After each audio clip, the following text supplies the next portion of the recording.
Hello, everybody. I was reading today in 1 Samuel, and there's this really interesting contrast that I didn't really see before till I saw it today, and it was pretty fascinating to me. That first part of Samuel is about Samuel's mother Hannah, who was barren, and she's pleading to God and asking God to give her a child, and she's crying out to God, and the prophet Eli sees her, and she's like so entranced in prayer that she can't even speak. It's just like she's mouthing the words, and he thought she was drunk, and says, "Yeah, if you're gonna get drunk, get out of here." And she says, "No, I'm just pleading with the Lord." And he says, "May the Lord grant you your request." And she, in her prayer, she says, "God, if you give me a child, I will dedicate him to you." And sure enough, the Lord answered her prayer, and she brings Samuel. She names the boy Samuel, and brings Samuel to the prophet Eli, and literally gives this child to the prophet to be raised there. And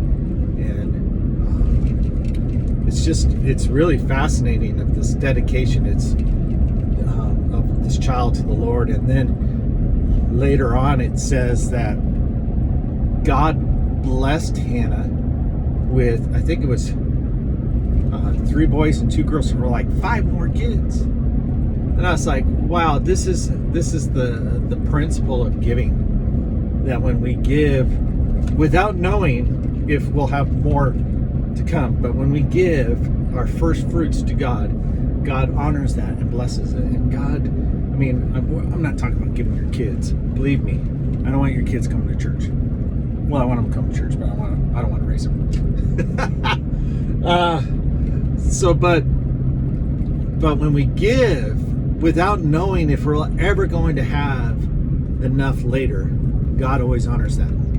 And then the contrast that I saw was during this whole description in 1 Samuel. The contrast was Eli's sons. These were the prophet's kids, and they were doing what was evil in the sight of the Lord. And what they would do is people would come and they were supposed to just take just a portion they had. There was this ritual. They'd go in and just take a piece of meat out of this pot, and whatever that piece of meat was, that was to be theirs.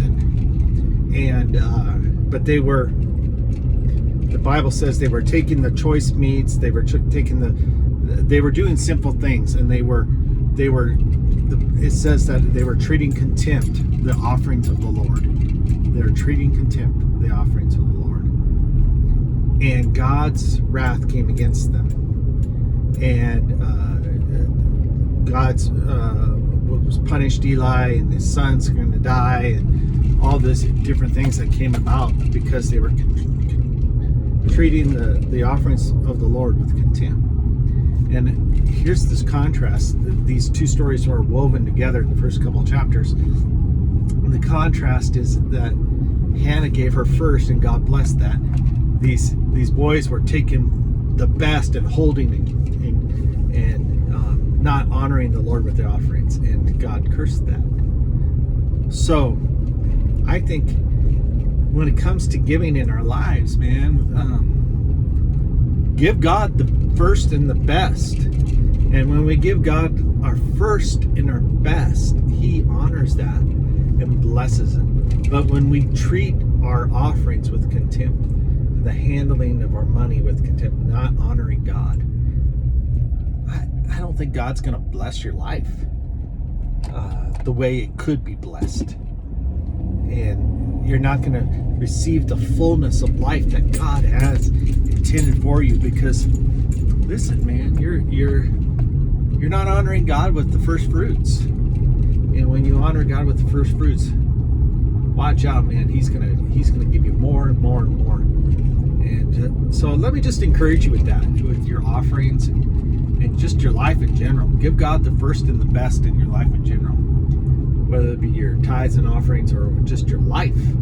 Give Him the first and in the best, and He's going to bless it. But if you hoard it and keep it for yourself and be like the sons of Eli, man, not bueno for you. So, hey, have a great day. We'll talk to you soon. Bye.